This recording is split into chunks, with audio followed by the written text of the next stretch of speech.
So hi guys, welcome back to my YouTube channel. और ये video है about Rahu's transit into Ashwini नक्षत्र। तो जब राहु देव का ट्रांजिट अश्विनी नक्षत्र में होगा तब वर्ल्ड वाइड सिचुएशन क्या होगी और उसका वर्ल्ड पे किस तरीके से इम्पैक्ट गिरेगा और क्या होगा उसमें। तो this video is about that. This transit is going to be on 20 of February and it would be there till I think 30 of October. तो इस दौरान राहु देव अश्विनी नक्षत्र में होंगे। So let's start the video with the Sanskrit shloka which represents. तो यहाँ पर ये जो श्लोक है ये इस बारे में है कि राहु देव जब भी कोई भी नक्षत्र में ट्रांजिट करते हैं तब वो किस तरीके से बिहेव करते हैं और वो क्या करते हैं। तो पहले श्लोक पढ़ेंगे और फिर उसको डिकोड करने की कोशिश करेंगे। सो श्लोक गोज लाइक यद यद भागवतो वापी यद यद भावेश संयतु। It means that Rahu Dev जब भी किसी नक्षत्र में जाएंगे तो वो उस नक्षत्र के सिग्निफिकेशंस को ले लेंगे। So it will take the characteristics of that nakshatra और उसको एक्सपैंड करेंगे विथ इट्स ओन आइडेंटिटी। तो राहु देव हमें पता है कि it's a shadow planet, sudden चीज़ों को रिप्रेजेंट करते हैं राहु देव, और उनका अश्विनी नक्षत्र में जाना तो इसका मतलब वो अश्विनी नक्षत्र की जो चीज़ें हैं उनको एक्सपैंड करेंगे in his own terms and in its own style. इस श्लोक का मतलब ये होता है। तो पहले हम बात करते हैं अश्विनी नक्षत्र के बारे में। तो जैसे हमें पता है कि अश्विनी नक्षत्र जो है ये अश्विन कुमार देव इनके नाम पे पड़ा हुआ है। सो अश्विनी कुमार देव जो फिजिशियन ऑफ गॉड जिन्हें कहा जाता है, ये देवताओं के डॉक्टर अश्विनी कुमार। तो यहाँ पर जैसे आपके दिमाग में अश्विनी नक्षत्र आता है तब आपके दिमाग में फर्स्ट चीज़ जो है कि वो आएगी हीलिंग, वो आएगी मेडिटेशन, और जो चीज़ें हील करती है लोगों को जैसे कि मेडिसिन अकल्ट हीलिंग, ये सब चीज़ें से जो रिलेशन में है वो अश्विनी नक्षत्र है। स्पेशली हीलिंग, यहाँ पर एनी टाइप ऑफ हीलिंग, अगर वो हीलिंग आपके सर्जरी से हो रही है, अगर वो हीलिंग आपके मेडिटेशन से हो रही है, हीलिंग अगर वो प्राणिक हीलिंग से हो रही है, रेकी से हो रही है और मेडिसिन से हो रही है, एनी काइंड ऑफ हीलिंग, जड़ी बूटियों से हो रही है, आयुर्वेदा से हो रही है, all the types of healing comes under Ashwini नक्षत्र। सो यहाँ पर जो भी बड़ी बड़ी प्रॉब्लम्स है जिनको राहु रिप्रेजेंट करते हैं, सो राहु, जैसे कि मैं पहले भी बोल चुका हूँ, Rahu is the planet of illusion. अगर आप राहु देव को थोड़ा डीपली समझना और अंडरस्टैंड करेंगे तो यहाँ पर राहु केतु जो प्लैनेट्स है ये रियल नहीं है, ये इल्यूजनरी प्लैनेट्स है। जैसे कि आप जुपिटर को, मून को, सैटर्न को जैसे कि आप स्काई में आप पॉइंट आउट कर सकते हो, आप देख सकते हो एक टेलीस्कोप से, वैसे आप राहु केतु को नहीं देख सकते because these are illusionary planets. मैंने पहले के मेरे वीडियो में भी बताया है कि वो जनरेट कैसे हुए थे, और वो स्वर भानु की जो स्टोरी है, जो शिव जी के बहन के बेटे थे। तो यहाँ पर राहु केतु, अगर आपको राहु को डिफाइन करना है तो it is like a smoke. Rahu is internet. See the things which are not real, जो भी चीज़ें लाइफ में हमारे रियल नहीं है बट वो हमारे लाइफ पे कितना ज़्यादा इम्पैक्ट डाल रही है, उसके बिना हम रह नहीं सकते। इलेक्ट्रिसिटी कहीं ना कहीं राहु का इन्फ्लुएंस है इलेक्ट्रिसिटी पे। पर अगर इलेक्ट्रिसिटी ना हो तो हम we can not live, because light नहीं होगी, चीज़ें काम नहीं करेगी, मशीनरी काम नहीं करेगी। तो बेसिक जो है इलेक्ट्रिसिटी राहु के अंडर आती है। इल्यूजन, जो भी अपने को मेंटल प्रॉब्लम्स होती है, आजकल डिप्रेशन होता है, इंसान जो उसकी मेन प्रॉब्लम है वो थॉट से आती है, रियलिटी तो वो होती ही नहीं, तो वो थॉट्स में जीता है। ओवर थिंकिंग राहु की problem, the things which are not real but an illusion. तो इल्यूजन की जो भी प्रॉब्लम्स होती है, तो मेंटल डिसऑर्डर्स हो गए, ऐसी प्रॉब्लम्स जो आप आइडेंटिफाई नहीं कर पाते, सीक्रेटिव प्रॉब्लम्स, और आइडेंटिफाई करते भी हैं तो उस चीज़ का क्योर नहीं होता, जैसे कि एड्स, जिसका कोई क्योर आज तक बना नहीं है। तो यहाँ पर वो जो प्रॉब्लम्स है that are also represented by Rahu. Also the health problems which are generated suddenly, for example कोविड-19, ये कहीं ना कहीं यहाँ पर राहु केतु का इन्फ्लुएंस होना बहुत ज़रूरी है। तो अगर मोटा मोटा बताएं आपको तो राहु एक ऐसा प्लैनेट है जो कि इल्यूजन का कारक है बट हमारी लाइफ में बहुत बहुत ज़्यादा इंपॉर्टेंस रखता है, बिकॉज वो चीज़ों के बिना हम रह नहीं सकते। फिल्म इंडस्ट्री कंप्लीटली यहाँ पर राहु वीनस का कॉम्बिनेशन है, वीनस लग्जरी, और वो झूठ है पूरा का पूरा, it is a lie. Smoke Rahu का, जैसे कि मैं पहले भी बता चुका हूँ।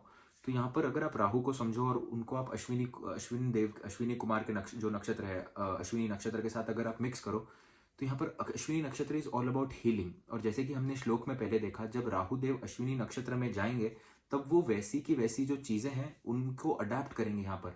तो राहु की जो प्रॉब्लम्स है उनका सोल्यूशन अश्विनी नक्षत्र से यहाँ पे आप देख सकते हो। तो यहाँ पर मेंटल डिसऑर्डर मैं बता चुका हूँ, कोई भी स्किन रिलेटेड डिजीज, और कुष्ठ रोग, एपिलेप्सी, कुष्ठ रोग, जिसके अंदर आपने सुना होगा कि जब भी इंसान हाथ रब करता है कुष्ठ रोग में, या उनकी हड्डियाँ, I don't have the right word to say but उनकी हड्डियाँ जो होती है वो एक चौक जैसे, एक पाउडर जैसे बन के ऐसे बिखरने लग जाती है। तो brittleness of bones, basically epilepsy. I I think I am right in this, but if I am wrong I am sorry, but जितना मेरा आइडिया है एपिलेप्सी इसी को कहते हैं। तो एपिलेप्सी भी कहीं ना कहीं राहु के अंडर आता है। तो जो भी प्रॉब्लम है, mental disorder, skin diseases, epilepsy, covid, all these problems, इनका एक हैवी सोल्यूशन निकल कर आएगा यहाँ पर, एक प्रैक्टिकल सोल्यूशन और एक solution which works for people. Because जैसे अश्विनी नक्षत्र और राहु जब साथ में आएंगे तो ये ट्रांजिट के दौरान ये एक बहुत ही पॉजिटिव बात है कि जो भी प्रॉब्लम्स है, जो कि परमानेंट काइंड ऑफ प्रॉब्लम्स है, उनके सोल्यूशंस यहाँ पर बाहर निकल के आएंगे। सेकेंडली, यहाँ पर आज आज का जो वर्ल्ड है, यहाँ पर हीलिंग की बहुत ज़्यादा ज़रूरत है लोगों को। यहाँ पर लोग मेंटल डिसऑर्डर से गुजर रहे हैं, लोग ऐसी चीज़ें सोचते हैं जो कि शायद रियलिटी में है ही नहीं, बट वो सोचने की वजह से वो इतना टेंशन लेते हैं जिसकी वजह से उन्हें डिप्रेशन हो सकता है, और या और कोई भी रीज़न हो सकता है डिप्रेशन होने का। तो डिप्रेशन जो है ये भी कहीं ना कहीं राहु के अंडर आता है। तो यहाँ पर डिप्रेशन, जो भी लोग डिप्रेशन से जा रहे हैं, यहाँ पर they have the big chance कि उनको एक अपॉर्चुनिटी मिलेगी कि वो अपने आप को सही कर सके। बिकॉज जैसे ही राहु अश्विनी नक्षत्र में आएंगे वो एक्टिवेट होगा, हर एक की कुंडली में होगा ये, और वो एक्टिवेट होगा और आपको सही डायरेक्शन और सही रास्ता मिल सकता है। तो यहाँ पर मेंटल डिसऑर्डर जिन लोगों को भी है उनके लिए एक बहुत अच्छा समय है, 20 फरवरी टू 30 अक्टूबर। एक और यहाँ पर थर्ड चीज़, जैसे मैंने बताया राहु इल्यूजन है। हम कई बार सुनते हैं कि see there are two worlds here. Because अगर हम इंसान हैं यहाँ पर तो भूत प्रेत आत्मा सोल ये सब चीज़ों में मैं मानता हूँ, और ये एक रियलिटी भी है कहीं ना कहीं। तो यहाँ पर जो भी ये सब चीज़ों से भी रिलेटेड है ये भी कहीं ना कहीं राहु के अंडर आती है। तो जो भी इन सब प्रॉब्लम से जा रहे हैं, ब्लैक मैजिक की प्रॉब्लम से, इस भूत प्रेत या फिर जो भी ऐसे काइंड के अकल्ट प्रॉब्लम से जा रहे हैं, उनका भी यहाँ पर सोल्यूशन मिलने का बहुत बड़ा चांस है। सो जो भी लोग मेंटल डिसऑर्डर से जा रहे हैं, ऐसी प्रॉब्लम से जा रहे हैं जो है राहु से रिलेटेड है, भूत प्रेत की प्रॉब्लम से जा रहे हैं, तो यहाँ पर अगर at this point of time between 20 Feb two 30 अक्टूबर अगर ये ट्राई करेंगे सही डॉक्टर्स ढूंढना या सही हीलिंग पैटर्न्स को ढूंढना, तो यहाँ पर इनको बहुत ज़्यादा यहाँ पर पॉसिबिलिटी है कि इनको यहाँ पर सही रास्ता मिले और ये अपने प्रॉब्लम से बाहर आ जाएं। क्योंकि राहु भी as Saturn slow translating planet है, तो काफ़ी टाइम बाद वो सेम राशि में सेम नक्षत्र में फिर से आते हैं। तो यहाँ पर अश्विनी नक्षत्र का ये बहुत बड़ा फायदा हो सकता है इन लोगों को। और ये चीज़ें 24 अप्रैल वो वीक तक सही रहेंगी, बट जैसे ही जुपिटर का ट्रांजिट होगा राहु के साथ अश्विनी नक्षत्र में, यहाँ पर चीज़ें थोड़ी बिगड़नी चालू हो जाएंगी। बिकॉज यहाँ पर फिर आसमान में गुरु चंडाल योग बनेगा। तो यहाँ पर जैसे ही जुपिटर 24 अप्रैल को राहु के साथ आएंगे, तो यहाँ पर जैसे कि जुपिटर एक कारक है बढ़ा देने का, चीज़ें बढ़ाने का, तो वो राहु की और चीज़ें बढ़ा भी देंगे। तो यहाँ पर एआई में आप देखोगे कि बहुत बड़ा एक मैसिव जो आप अभी तक एक्सपेक्ट कर रहे हो, और हम देख भी रहे हैं इंटरनेट पे कि एआई किस तरीके से काम कर रहा है, बट जो एक एक बूम होता है एआई का, वो एआई का बहुत बड़ा बूम आएगा यहाँ पर। टेक्नोलॉजी, नई नई मेडिसिन बनेंगी, रोबोटिक्स में भी काफ़ी ज़्यादा बूम आएगा, और स्पेशली मेडिसिन के यहाँ पर। तो मेडिसिन जो है वो काफ़ी सारे जो मेजर प्रॉब्लम्स है उनके लिए मेडिसिन आएंगे, बिकॉज जुपिटर कारक है हीलिंग का भी। तो यहाँ पर वो एक बहुत ही बेटर पॉइंट है। बट यहाँ पर mostly things are negative when Jupiter enters Ashwini. There are only little number of things which are positive. जब तक राहु अकेले हैं अश्विनी नक्षत्र में तब तक चीज़ें थोड़ी बैलेंस्ड है, ठीक है। बट जैसे यहाँ पर जुपिटर का इन्फ्लुएंस आएगा चीज़ें खराब होने लग जाएगी, बिकॉज ये कॉन्ट्रास्टिंग एनर्जीज है जो एक साथ आ रही है। तो जैसे मैंने बताया कि एआई में बहुत ज़्यादा बढ़ोतरी देखने मिलेगी, आपको एक बूम देखने मिलेगा सडन। मेडिसिन में अच्छा होगा, रोबोटिक्स में काफ़ी ज़्यादा अच्छा होगा। इसकी वजह से यहाँ पर जॉब्स जाएंगी, यहाँ पर बहुत सारी जॉब्स, बहुत सारे लोग अनएम्प्लॉयड होने वाले हैं इस दिस पीरियड ऑफ टाइम में। एक और बात यहाँ पर यह है कि ऑक्सीजन लेवल में लोगों के प्रॉब्लम आने लग जाएगी। Jupiter is oxygen, when it gets conjuncted with Rahu, यहाँ पर ऑक्सीजन की कमी, ऑक्सीजन लेवल का ध्यान रखना यहाँ पर बहुत बहुत ज़्यादा ज़रूरी है। यहाँ पर तो आप योगा करें तो इससे आपकी हेल्थ काफ़ी अच्छी रहेगी। Because at this point of time, जैसे अगर आप इसको थोड़ा डीपली स्टडी करें तो ऑक्सीजन की कमी यहाँ पर क्यों दिख रही है, क्योंकि यहाँ पर आप देखोगे कि इंडस्ट्रियलाइजेशन जो है वो ऑलरेडी बहुत ज़्यादा है, पर यहाँ पर वो और एक लेवल ऊपर जाते हुए दिख रहा है।